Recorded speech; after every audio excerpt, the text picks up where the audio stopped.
Bonjour à tous. Merci d'être venus déjà si nombreux. Juste avant de commencer, j'ai quelques petites questions. Qui a déjà fait du Vue en général? Qui a fait du Vue 2? Ok, donc, tout le monde quoi. Qui a déjà un peu regardé ce que apporte Vue 3? D'accord. Ok, super. Eh ben, bienvenue à cette conf. Donc aujourd'hui, je vais parler de vraiment les nouveautés de Vue 3 et les impacts que ça a eu sur son écosystème, notamment sur les librairies les plus connues.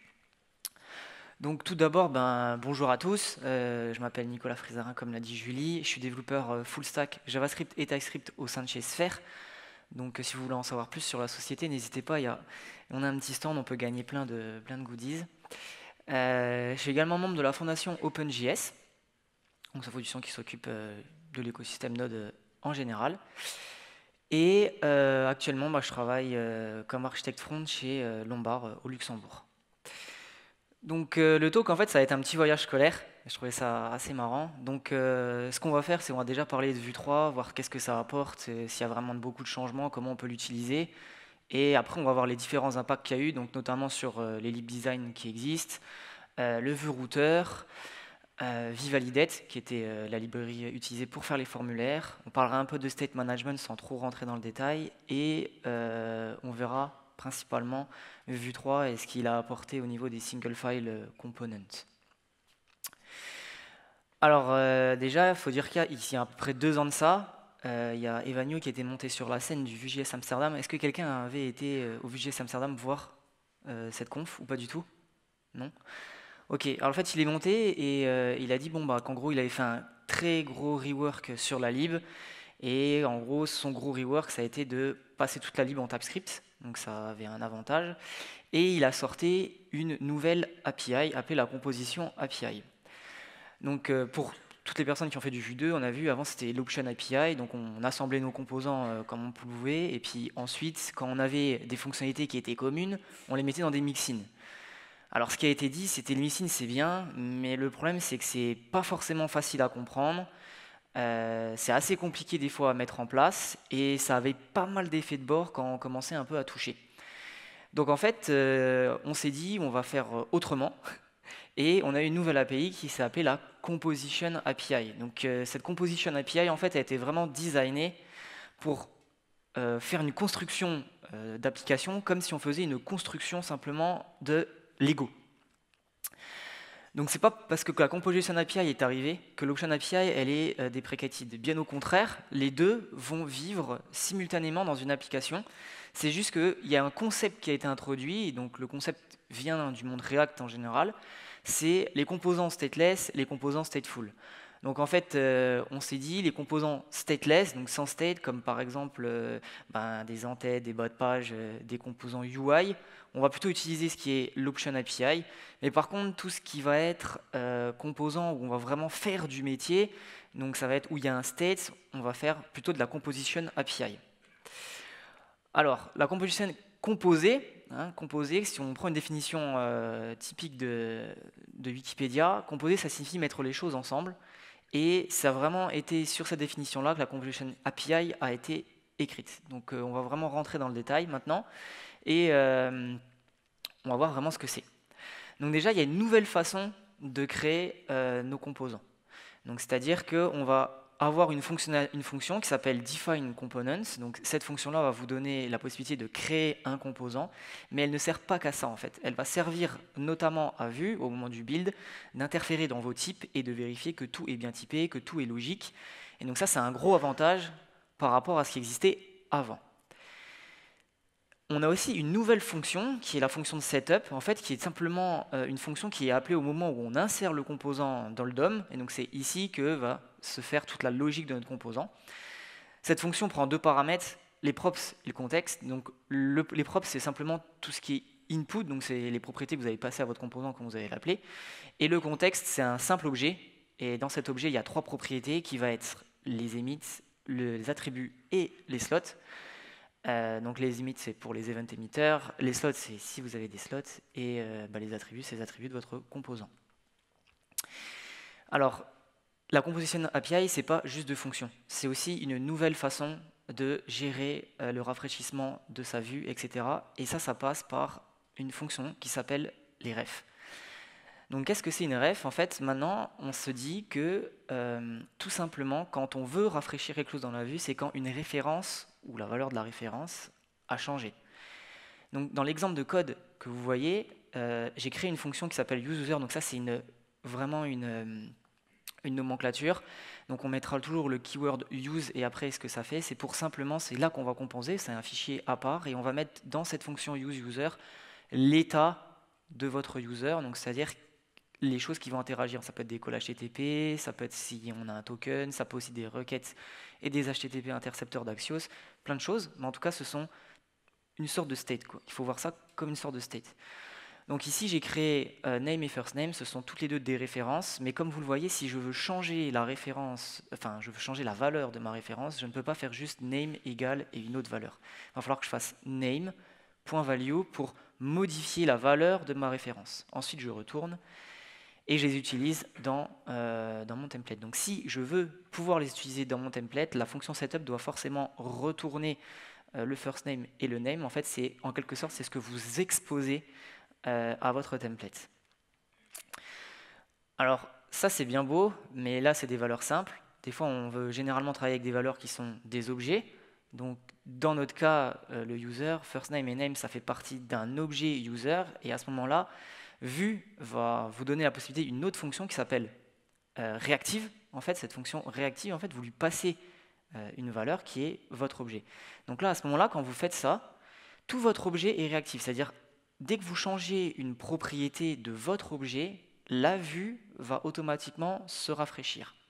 Donc c'est pour ça que si je veux modifier une propriété, j'ai juste à faire user.name. Donc je ne passe pas par la valeur, c'est un petit helper qui a été fait.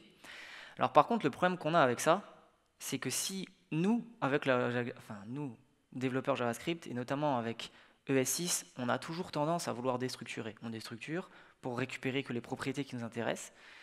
Et ça, c'est cool, mais dans notre cas, ici, ça va poser problème. C'est-à-dire que si je veux déstructurer mon user, bah en fait, je perds cette référence, et donc même si par la suite, je modifie une propriété de mon user, ma vue ne sera jamais rafraîchie. Donc là, ça va poser problème, surtout quand on a des gros objets, que ces objets-là, il y a des sous-ensembles dedans. C'est embêtant parce qu'on va quand même pas mettre dans notre template user.quelque chose, c'est pas super. Donc pour ça, ce qui a été fait, c'est une autre fonction qui s'appelle toRef. Et en fait, cette fonction est vraiment très sympathique parce qu'elle va permettre de déstructurer votre objet réactif et en fait de faire une référence sur chaque clé de votre objet. Donc ça, c'est super. Donc ici, par exemple, je vais retourner donc mon user, je vais dire que ce user-là, c'est toRef de user. Donc ici, il comprend théoriquement que je vais créer une référence sur name et first name à un moment où je vais déstructurer. Et donc dans ma fonction de setup, quand je vais appeler ma méthode useUser, je vais déjà déstructurer pour avoir mon user, et ce user, je vais une nouvelle fois le déstructurer pour retourner juste les propriétés qui m'intéressent. Et là, vous n'avez pas de souci, puisque vous avez des références, donc rien n'est cassé. Alors, la composition API, c'est ça. La réactivité, c'était tout ce qui était référence, et ça fonctionne ensemble. L'avantage de ça, c'est que ref, toutes les méthodes qu'on a vues, à part la fonction setup et defineComponent, ça peut être utilisé dans des fichiers TypeScript classiques. Et c'est là que ça se compose, c'est-à-dire que vous allez faire plein de fonctions qui vont être des entités, si vous voulez, et vous allez un peu les utiliser et les appeler un peu dans tous vos composants. Donc si on fait un petit summary de qu'est-ce que c'est la réactivité en Vue.js, ben, on a trois grosses méthodes, je dirais. La première, c'est ref, qui permet tout simplement de créer une référence. On a la fonction réactive, donc qui va créer une référence sur l'ensemble d'un objet. Et enfin, on a toRef, qui va permettre de déstructurer un objet réactif pour faire de cet objet, donc chaque propriété va être une référence. Alors la question qu'on peut se poser réellement, c'est qu'est-ce qui tourne derrière ces références? Parce qu'on voit en ref.value, c'est pas forcément très intuitif, en plus on voit pas trop d'où ça sort. On l'utilise, ça fonctionne, on est content. Mais dans tous les cas, ce qu'il faut voir, c'est qu'est-ce qui tourne réellement derrière. En fait, comment ça peut marcher? Ben, simplement en utilisant des proxys. Donc c'est une notion en JavaScript qui permet de copier une variable ou des choses comme ça grâce à un handler. Et en fait, le handler du proxy, en tout cas de ces références de réactive et tout ça, il est designé comme ça. Donc en fait, c'est un handler vraiment très classique, hein, on ne fait rien d'exceptionnel dedans. La seule chose qui est vraiment forte, c'est qu'il y a eu deux fonctions, track et trigger. Track qui vont permettre de traquer simplement quand on récupère une donnée, ça va permettre de traquer, et donc on saura où est-ce qu'on doit rafraîchir la vue. Donc c'est un gain de perf. Et set, c'est quand on va setter, il y a une fonction qui va arriver qui s'appelle trigger, où là on va dire au moteur vue, s'il te plaît, rafraîchis la vie avec la nouvelle donnée. Alors, TypeScript, c'est un gros avantage, c'est que maintenant, on va pouvoir faire plein de choses et potentiellement, on va pouvoir typer enfin nos propriétés, nos props. Et il y a aussi une nouvelle props qui arrive qui est events, où là, on va pouvoir déclarer, si on veut, tous nos event emitters. Donc, l'avantage de ça, c'est que dans props, avant, on utilisait les types primitifs de JavaScript pour dire oui, ça c'est une chaîne de caractères, ça c'est un number, etc. Object, quand on avait un tableau ou un objet. Là, on va pouvoir le caster en quelque sorte. On va pouvoir dire que notre objet, ça peut être potentiellement une personne, ça peut être potentiellement un tableau de personnes. Dans l'exemple ici, c'est une personne. Et en fait, on va le caster grâce à un type générique. Et ce type générique, c'est PropType. Donc, PropType prend votre type et va caster votre objet. Donc, ça, c'est pour avoir de l'autocomplétion, des choses comme ça, et c'est génial. Ensuite, il y a une grande nouveauté qui est Events. Donc, Events, on va déclarer tout simplement nos event emitters. Donc ici, j'en déclare un change name qui va prendre un name qui est une chaîne de caractères en paramètres. Et en fait, ce que vous voyez juste après, c'est une vérification. Ici, je vérifie simplement que name est bien défini. Donc ça, c'est un avantage, c'est-à-dire que quand vous allez faire votre application en développement, vous allez avoir un avertissement dans votre console si vous ne respectez pas le contrat que vous avez défini dans votre objet events. Par contre, le souci, c'est qu'en production, ça, vous ne l'avez pas. Voilà, ça peut être juste un avertissement en mode développement, mais pas en mode production. Et pourquoi ? Simplement parce que en mode production, tout est minifié, il n'y avait pas de source map, il n'y a rien du tout, donc il n'y a pas moyen de savoir si le contrat est bien respecté. Donc en général, là, on a vu plein de petites choses où j'ai juste défini des noms, des prénoms, donc il n'y a rien d'asynchrone. En général, quand on fait une application vue à travers nos différentes pages, des choses comme ça, on va récupérer des données, on veut récupérer par exemple une liste d'utilisateurs, une liste de fonds, une liste de to-do, etc. Il y a plein de choses à récupérer. Et ça, c'est un fonctionnement plutôt asynchrone. Ça dépend en plus du serveur sur lequel vous tapez. Donc, c'est-à-dire peut-être que potentiellement le serveur n'est pas très réactif, ça met du temps à renvoyer les données. Et ce temps-là, en fait, on ne peut pas ne pas informer l'utilisateur. On ne peut pas lui dire, attends, page blanche. Non, il faut vraiment informer l'utilisateur. Et donc, dans ce cas, on va commencer à mettre tout ce qui est un loader, ou même si ça vient échouer, une erreur, etc. Donc, on fait, en fonction des applications, plein de petits loaders sympathiques, genre Angular Material ou des icônes, etc. Mais en fait, il faut afficher quelque chose. Et donc là, Vue arrive avec une nouvelle API qui est la Suspense API. Donc cette API pour le moment n'est pas vraiment stable. Enfin, elle va y être très prochainement en tout cas parce que vu la quantité de tests qui a été faite dans les fichiers actuellement, elle va y être dans très peu de temps. Mais en fait, cette API, en fait, qu'est-ce que c'est ? C'est tout simplement une idée qui nous vient encore du monde React. A priori, on s'en inspire fortement. Et en fait, c'est un simple composant. Et en fait, c'est ce composant-là qui va gérer, soit j'affiche votre composant qui faisait un traitement asynchrone dans votre fonction de setup, ou, tant que la résolution n'est pas terminée, je vais afficher un composant spécifique, donc je vais afficher votre loader. Alors déjà, la Suspense API, ce qui est super chouette, c'est qu'elle est déjà designée aussi pour que ça fonctionne avec Vue Router, donc vous n'avez pas vraiment trop à vous en soucier, c'est designé pour. En général, quand on change de page, quand on change de vue, on va forcément récupérer des données. Et ça permet, il vous offre aussi un callback en cas d'erreur. Donc ce callback-là est très utile si vous voulez afficher par exemple simplement un composant d'erreur. Donc comment est-ce que ça se met en place ? Ça se met en place comme ça. Donc moi je l'ai mis en place avec un router view ici pour vous le montrer. L'avantage de ça, c'est que je me suis dit chaque page que je vais faire, en tout cas dans mon application, allait charger des données. Et avant ce qu'on faisait, on faisait un petit if, velse. Mais c'était pas optimisé, quoi. Du coup, on ne centralisait pas en fait ce chargement. Avec la Suspense API, on va le centraliser. Donc ici, il faut bien imaginer qu'à chaque fois, dans chaque fonction de setup de mes pages, j'ai un traitement asynchrone. Et en fait, simplement, ce qui va se passer, c'est que tant que les promesses ne sont pas résolues, en cas d'erreur ou en cas de succès, bien évidemment, je vais afficher le template de fallback, donc qui est ici juste loading. Alors imaginons maintenant qu'il y a une erreur, donc ça peut arriver, hein, il y a toujours des erreurs, une erreur 500 ou une 404, il faut aussi la traiter. Et donc moi dans mon cas en fait, ici on a ce qu'on appelle un hook qui s'appelle onErrorCaptured, et ce hook-là, en fait, vous donne accès à l'erreur et vous permet de faire le traitement nécessaire pour afficher un feedback à votre utilisateur. Je trouve que ça, c'est plutôt cool. Alors, la Suspense API, c'est chouette. Bon, quand même, il y a quand même les compositions asynchrones, ça existait avant. D'accord. Donc, les compositions asynchrones, il y a aussi une nouveauté. Donc, cette nouveauté, c'est quoi? C'est on va, comme son petit frère, on a define component, on va avoir define async component, et ce define async component va prendre un objet de configuration. Alors, cet objet de configuration, il est pas très compliqué, donc il y a déjà dans un premier temps le loader qui va charger entre guillemets votre composant vue. On va avoir un loading component qui va être le composant à afficher en cas de loader. Vous allez avoir un error component qui va être un composant affiché en cas d'erreur.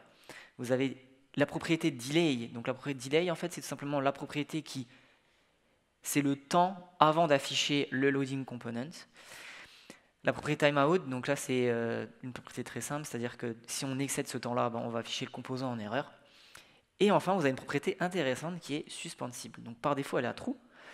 En général, quand on fait ce genre de composant, on aimerait bien avoir la main totale dessus, donc on va le mettre à false. Pourquoi? Parce que si vous le mettez à true, ça délègue toute la responsabilité de l'asynchronisme au suspense, au composant suspense. Donc clairement, si vous le mettez à true, faites bien attention d'avoir un composant suspense dans votre application, sinon vous allez avoir une erreur. En tout cas, ce qui est vraiment intéressant, et ce que moi je trouve qu'il faut pas le faire en fait, parce que grosso modo, vous avez une fonction qui s'appelle onError qui vous permet de faire encore du traitement. Donc cette fonction onError, elle prend en paramètre 4 propriétés, error, retry, fail et attempt. Donc l'attempt, c'est le nombre d'essais que vous avez fait pour charger votre composant. Retry, c'est pour réessayer. L'erreur, c'est l'erreur que vous renvoie votre composant asynchrone, donc c'est la promesse qui tombe en erreur. Et enfin, vous avez fail pour dire affiche le composant d'erreur. Alors tout ça c'est chouette, on a vu plein de choses, on a vu comment fonctionnent les références, on a vu Suspense. Maintenant ce qui est intéressant de voir c'est comment les librairies se sont adaptées. Donc déjà en général quand on fait une application en Vue, on a toujours tendance à utiliser des librairies design parce que ça nous fait gagner du temps. On ne va pas réinventer les roues, c'est-à-dire qu'on ne va pas réécrire le bouton, la modale on ne la réécrit pas non plus, on utilise ce que nous offre la librairie. Et donc moi j'ai relevé 3 grandes librairies qu'en général tous les développeurs utilisent, qui est Vuetify, VueMaterial et VueBootstrap. Donc actuellement, j'ai regardé les versions, donc on est pour Vuetify à la 2.5.9, pour VueMaterial on est encore en bêta 15, et en VueBootstrap on est à 2.21.1. Et en fait, qu'est-ce qu'elles ont en commune, ces librairies-là? C'est qu'elles n'ont pas encore été migrées sur Vue 3. Donc c'est clair que si vous avez une application actuellement qui tourne sur ces librairies-là, c'est dommage, mais vous n'allez pas pouvoir la migrer tout de suite.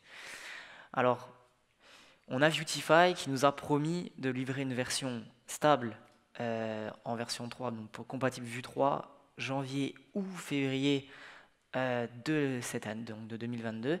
Je pense qu'elle sortira juste après le Vue Amsterdam, comme ça ils officialiseront sur cette conf. On a VueMaterial, donc VueMaterial, le créateur de la librairie, a simplement forqué, enfin pas vraiment forqué, il a tout simplement créé une nouvelle branche, pardon. Et sur cette branche-là, il est en train de faire la compatibilité, donc pas tout encore est compatible, ça va arriver. D'ailleurs, s'il y a des gens qui veulent contribuer, n'hésitez pas. Et enfin, on a VueBootstrap. Donc VueBootstrap, c'est un peu particulier parce que là, ils se sont rendus compte que la migration chez eux allait être vraiment très compliquée.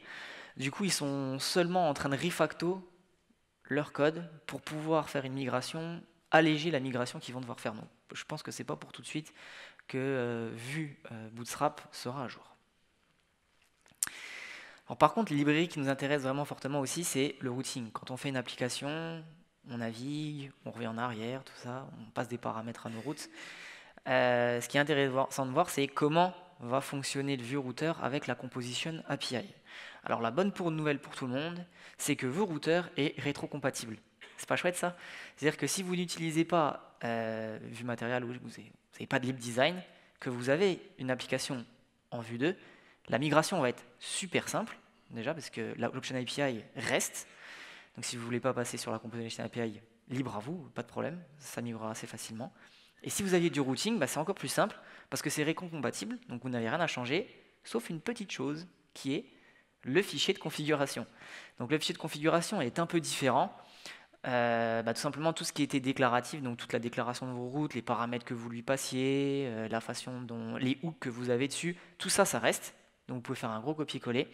Et en fait, simplement, vous copiez-coller dans un fichier, dans une fonction qui s'appelle createRouter. Et donc cette createRouter prend potentiellement un objet avec l'history. Donc l'history, c'est quoi? C'est l'historique de vos routes, ça dépend comment vous le créez. Est-ce que vous voulez l'utiliser avec le hash ou sans, ou utiliser le web history. Et après, vous collez vos routes, et normalement, c'est censé fonctionner.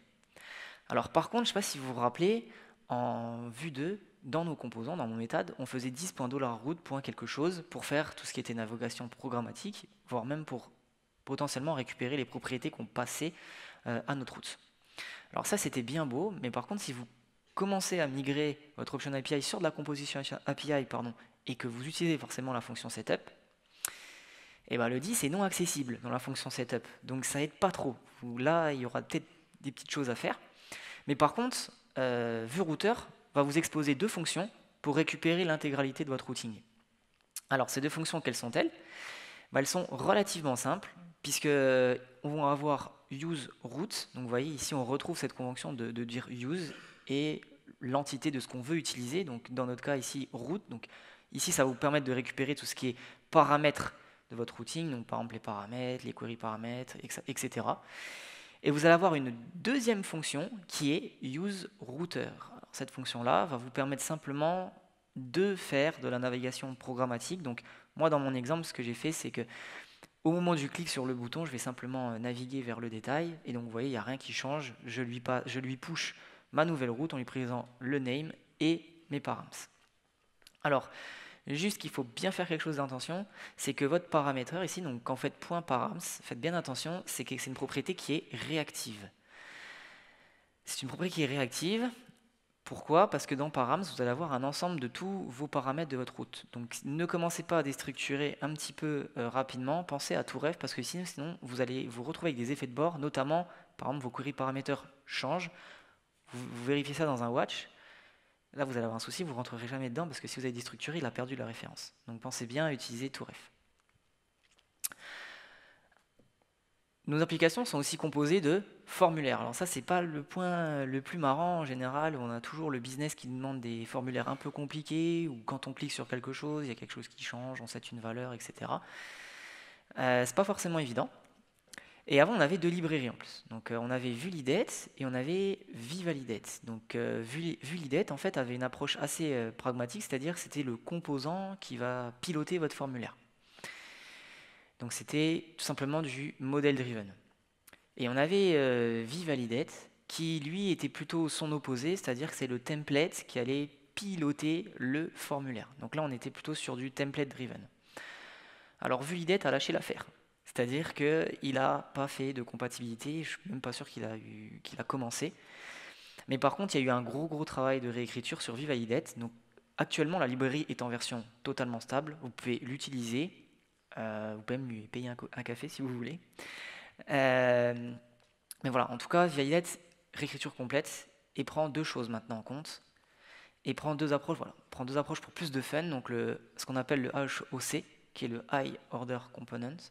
Et on va avoir une approche plutôt de composition, donc la Composition API. Donc ces deux approches, donc le HOC, c'est plutôt une approche où c'est le template qui va diriger votre formulaire, donc on est plutôt sur du template driven. Et la Composition API, c'est vraiment pour plutôt faire du model driven, donc ici c'est votre composant qui va piloter votre formulaire. Alors la question quand généralement tout le monde se pose et se dit qu'est-ce que je dois utiliser? C'est-à-dire, est-ce que j'utilise l'un? Est-ce que j'utilise l'autre? Est-ce que je peux mixer les deux? Alors, il y avait eu un gros débat, notamment avec Angular, où tout le monde disait on choisit un mode dans l'application, on ne mixe pas les deux. Alors, en vue, lui, ça ne lui pose pas de problème à l'auteur. Clairement, l'API a été designée différemment, c'est-à-dire que vous pouvez mixer les deux dans votre application, c'est juste qu'il faut savoir quand est-ce qu'on utilise l'un, quand est-ce qu'on utilise l'autre. Alors, en général, ce qu'on va faire pour des formulaires vraiment très simples, donc création d'utilisateurs, ou je dirais même se loguer. Se loguer, c'est un formulaire très simple, hein. En général, on met son adresse mail, son identifiant, puis on met son password, et puis on espère que ça marche, hein, si on n'a pas oublié son mot de passe. Donc à ce moment-là, on va plutôt utiliser l'approche AOC. C'est-à-dire que l'approche AOC, c'est tout simplement une approche où VivaIDET va vous fournir des composants design. Donc dans l'exemple que j'ai, on a 3 composants, on a form, field et error message. Donc form, en fait, ici, va vous créer un formulaire. C'est-à-dire que quand vous allez mettre cette balise-là, à partir du moment où vous la mettez, dans votre page HTML, ce qui va se dessiner, c'est une balise form classique. Pour les gens qui ne sont pas très fans de la balise form, hein, il y a des fois des personnes qui font que des divs, vous pouvez spécifier une propriété qui vous permet de dire ne me mets pas un form, mets-moi plutôt un div. Et c'est important parce que juste après, on va parler maintenant du composant field, et ce composant field, par défaut, va vous insérer dans votre page, en fait, un input de type texte. Mais ça, c'est un peu embêtant, parce que des fois, on n'a pas que des inputs de type texte, déjà, dans nos formulaires, on a des fois des drop-down, des select box, des checkbox, des choses comme ça. Et donc, cette propriété, donc de dire ne me mets pas un input, on va pouvoir également le faire avec le composant field. Donc sa propriété as, et donc là on peut dire as checkbox, as radio button, as select box si on veut, et puis même on peut même dire créer un composant custom et dire as mon composant custom. Donc ça c'est vraiment une belle fonctionnalité. Vous avez également la possibilité de définir votre propre input, comme moi j'ai pu le faire ici. Donc j'ai tout simplement dans field détaillé mon input, donc j'ai fait une div avec un label et un input, simplement. Mais en tout cas, ce qu'il faut voir, c'est que ce composant, à travers les slots, va vous passer pas mal de petites props. Donc il y a la propriété, la props meta. Donc celle-là, c'est ce qui va définir entre guillemets l'état de votre formulaire. Donc par exemple, il peut être validé, touched, etc. Mais aussi, vous avez une propriété très importante qui est field. Et celle-là, elle est très importante parce que c'est en fait une référence qui va vous permettre de binder votre champ avec le modèle. Donc vous voyez ici, il n'y a pas de vmodel. Pour l'auteur, c'est fini, on n'a pas vraiment l'utilité. Et donc du coup, en fait, il y a simplement à binder sur votre input avec la directive vbind votre field. Alors, pour les personnes qui sont un peu réfractaires à cette méthode et qui aiment bien utiliser vmodel, l'auteur a clairement pensé la chose. Et donc vous pouvez utiliser vmodel, mais à condition que vous le mettiez sur votre field et pas sur votre input. Voilà, simplement. Et enfin, le dernier composant qui est assez intéressant, c'est error message. Donc cet error message, en fait, c'est un composant qui va tout simplement afficher la première contrainte qui est en erreur. C'est-à-dire que si votre field, on avait requis dessus et que la taille devait être A3, si par exemple le champ, vous le touchez, imaginons, vous faites un focus out, la première erreur qui va s'afficher, c'est requis, puisque vous n'avez pas tapé quelque chose dedans. Voilà, donc il affichera toujours le premier message. Alors l'approche Composition API, c'est vraiment une approche où les formulaires sont un peu plus compliqués, il y a un peu plus d'interaction entre les champs, donc à ce moment-là, on va plutôt s'orienter vers la Composition API. Donc ici, vous pouvez une nouvelle fois remarquer qu'on a encore 2 fonctions, à savoir useForm et useField. Donc useForm va simplement créer votre formulaire et il va regarder tous les enfants useField qu'il y a dans votre composant, et donc va créer son formulaire comme ça. Donc useForm vous renvoie un objet, avec ici je vous donne un exemple handleSubmit. Donc handleSubmit c'est quoi? C'est la fonction qui va être appelée quand vous submittez votre formulaire. Et cette fonction-là prend simplement un callback, donc vous pouvez faire le traitement que vous voulez. Et le useField va vous exposer pareil un objet avec value. Value, vous pouvez le renommer après comme moi j'ai pu le faire, name et first name. Et en fait cette value-là, simplement ce qu'elle fait, c'est que c'est encore une référence. Voilà, simplement. Alors moi, ce que je fais, et dans le template, dans le template, en fait, là, vous utilisez votre vmodel, et votre vmodel comme vous aviez l'habitude de le faire. Alors, moi, ce que je fais en général, c'est que je ne m'amuse pas à mettre ma déclaration de formulaire dans mon composant. C'est-à-dire que je fais un fichier complètement à part. Imaginons que je l'appelle user.form.ts. Et en fait, dans ce formulaire, dans ce fichier-là, je vais simplement exporter une fonction qui va être useUserForm. Alors pourquoi je fais ça? pour avoir un maximum de reusability en fait. En le sortant, si plus tard dans mon application j'ai besoin encore d'avoir ce formulaire d'utilisateur, je peux l'utiliser out of the box, j'ai juste à mettre use user form et je récupère tout ce qui était interaction entre les champs, tout ça, je le récupère. Donc c'est vraiment sympa, c'est un concept qui est, donc il n'y a pas beaucoup de documentation pour le moment sur internet, mais en fait c'est le concept de faire des formulaires qui sont auto-managés. Donc en fait le formulaire doit marcher sans le template, sans rien, vous le prenez, vous le copiez et ça marche.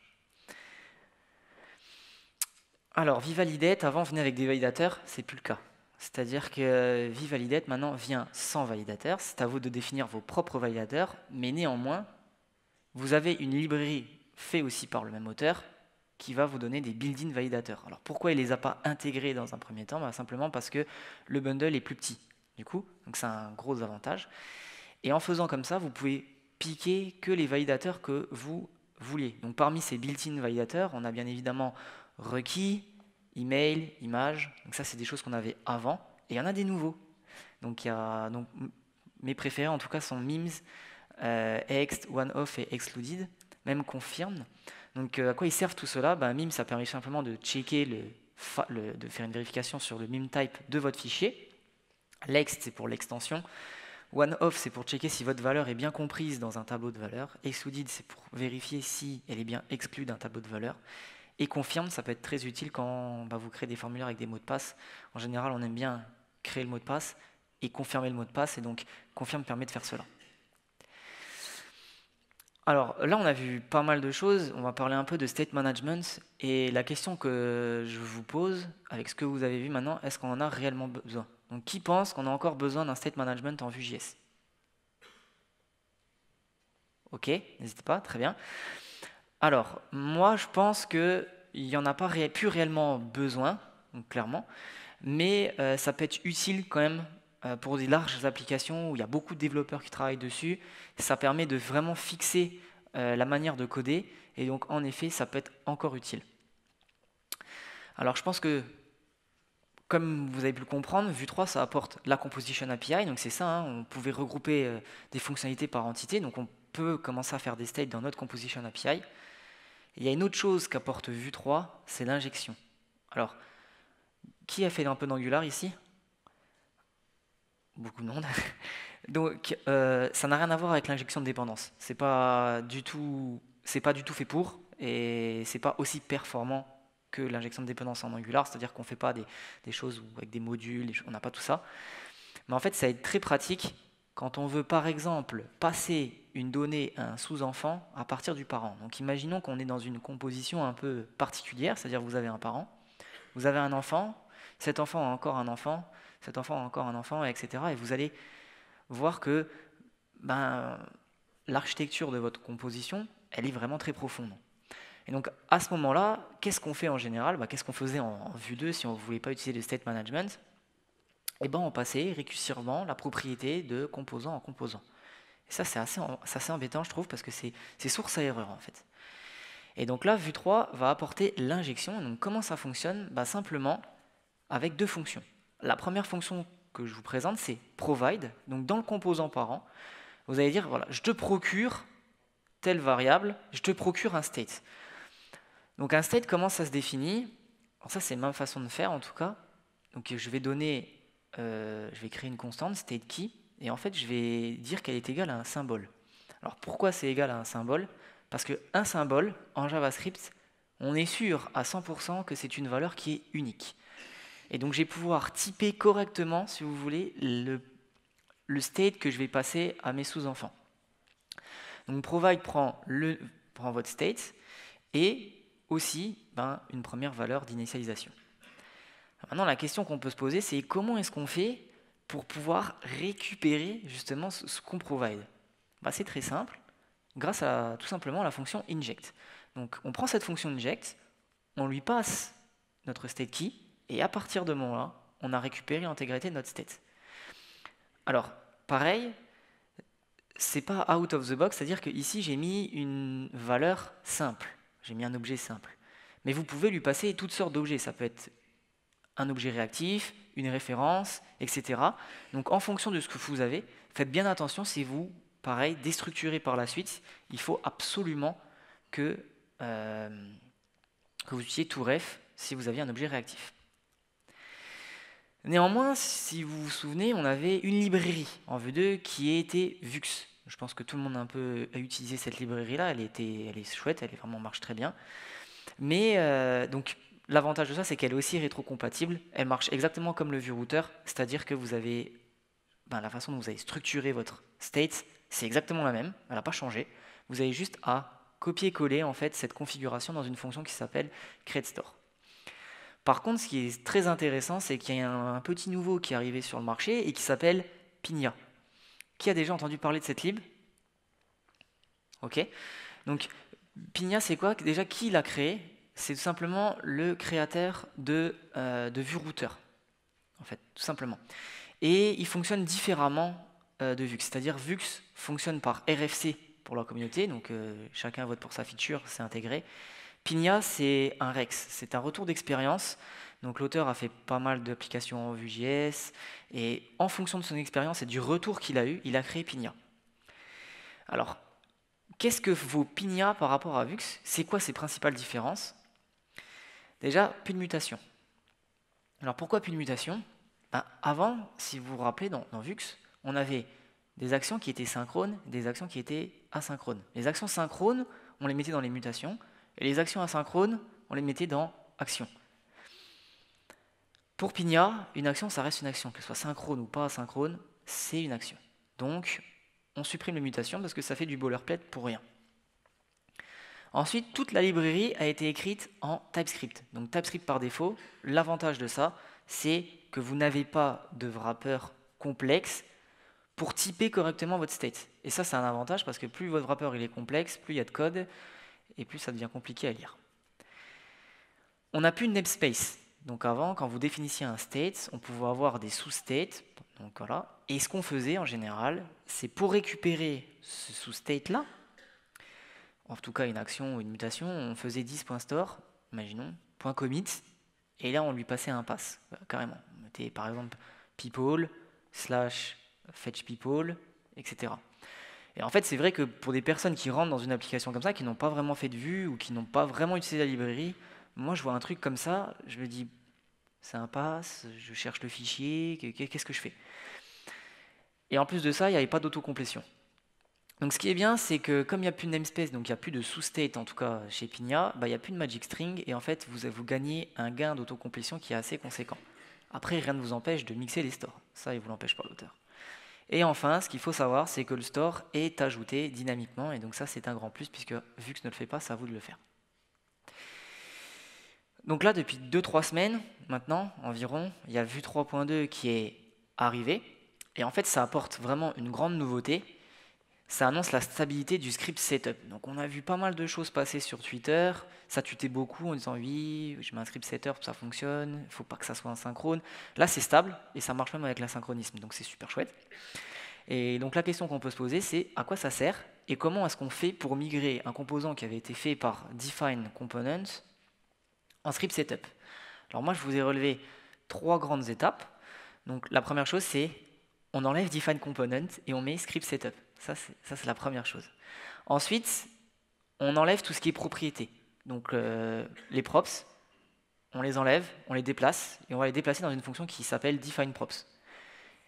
Et enfin, tout ce qui était émetteur, donc la déclaration de vos events émetteurs, ça va être déplacé aussi dans une fonction qui s'appelle defineEmits. Donc, defineProps et defineEmits, l'avantage, c'est que vous n'avez pas à les importer dans tous vos composants. Ça, c'est un avantage, parce que ce sont des build-in, et donc du coup, ils sont accessibles partout. Donc, je vous ai donné un petit exemple assez simple. Donc ici, en fait, j'ai créé un composant. Vous voyez, c'est quand même assez large, hein. Si on regarde le nombre de lignes, il y en a presque 28 pour pas grand-chose en soi. Mais tout simplement, ce composant prend une propriété qui est conférence. Cette propriété, c'est une chaîne de caractères. Elle est requise, d'accord, et elle a une valeur par défaut qui est def_s_nant. Et enfin, j'ai créé aussi un event émetteur qui s'appelle changeName, qui prend en paramètre un nom, qui est une chaîne de caractères, et je vérifie que quand j'appelle cet event émetteur, le name est bien provide. Alors, vous voyez un peu tout ce qu'il y a sur cet écran. Quand on va migrer dans le script setup, ça devient beaucoup plus simple et beaucoup plus condensé. Et donc ça, c'est super chouette. Donc qu'est-ce qu'on va faire déjà? On va tout simplement enlever le define components, on va utiliser le script setup, c'est ce que j'ai fait. Et ensuite, j'ai pris mes propriétés, donc j'en avais qu'une, et j'ai utilisé define props. Et donc dans define props, en fait, mes propriétés, je les ai castées. Si on regarde, je les ai castées en objet qui est conférence string. Donc en faisant comme ça, j'utilise totalement TypeScript, ça c'est chouette. Et donc en fait, en faisant comme ça, tout simplement, je précise que conférence est une chaîne de caractères et que c'est requis. Si c'était optionnel, j'aurais mis un point d'interrogation. C'est pas le cas. Donc là, c'est requis.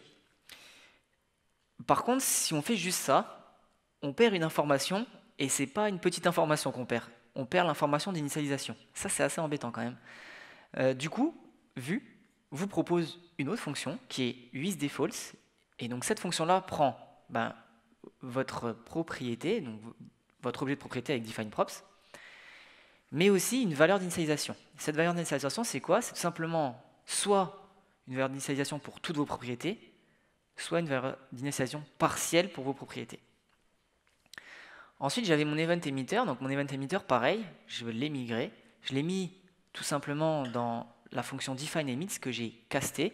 Donc en fait, comment je l'ai casté? J'ai simplement dit que mon event emitter, c'est une fonction qui me renvoie rien du tout et qui me prend en paramètre une chaîne de caractères qui est requise. Donc name de petit point string. Et dernièrement, la seule chose que j'ai passée, c'est le nom de mon event emitter. Voilà.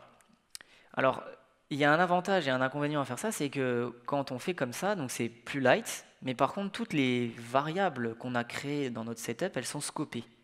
Donc qu'est-ce que ça veut dire ça? Donc on peut y accéder dans notre template, il n'y a pas de problème. Par contre, si on met une référence sur ce composant et qu'on essaye d'atteindre les propriétés par la référence, on aura undefined partout. Parce que par défaut, c'est pas exposé. Mais néanmoins, on peut quand même s'en sortir, puisque Vue apporte encore un helper qui est define_expose, et cet helper-là vous permet simplement de choisir qu'est-ce que vous voulez exposer. Donc vous pouvez exposer soit vos propriétés, soit vos events, soit des fonctions, peu importe, en tout cas vous pouvez tout exposer. Et je voudrais dire vraiment un petit mot pour la fin. Donc, comme je vous l'ai dit, la lib design ne sont pas encore migrées et c'est normal parce qu'il y a aussi un gros travail sur le render. Et en général, toutes les lib design utilisent le render pour créer leurs composants. Le render a changé et donc comment est-ce qu'il fonctionne maintenant? C'est simple, c'est vous retournez H, vous lui passez le type que vous lui donnez. Donc ici, je veux créer un bouton. Ce bouton-là, à l'intérieur, il y aura goodbye, parce que je vais bientôt vous quitter. Et quand je vais cliquer, tout simplement, je vais appeler ma fonction say goodbye, où j'ai fait une petite faute d'orthographe sur bye everyone. Voilà. En tout cas, merci à tous. Et si vous avez des questions, n'hésitez pas, je suis là pour ça. Et puis, on peut se retrouver aussi au centre de Sphère. Merci. Merci Nicolas.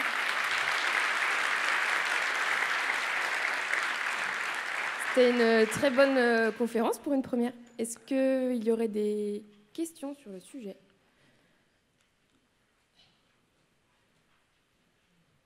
Pas de questions. Tout le monde en fait a très faim et veut se ruer sur le buffet. Ou tout le monde a tout compris. Tout le monde a tout compris. Ah, si, il y a une question là.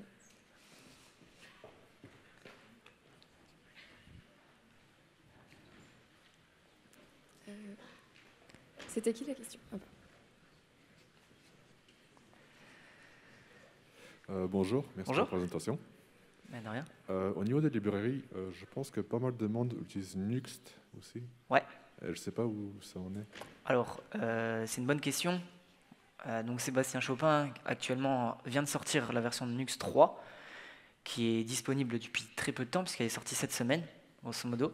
Et ce framework, justement, va utiliser toutes les nouveautés de Vue 3, donc tu as la possibilité de récupérer toute la composition API, et il apporte d'autres nouveautés, notamment au niveau de la performance et des choses comme ça, mais c'est déjà fait.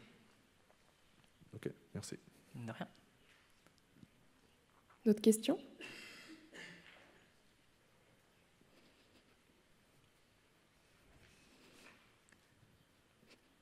Bon, on dirait que c'est ok pour tout le monde. Dans ces cas-là, merci beaucoup Nicolas. On peut encore une fois l'applaudir. Merci à tous.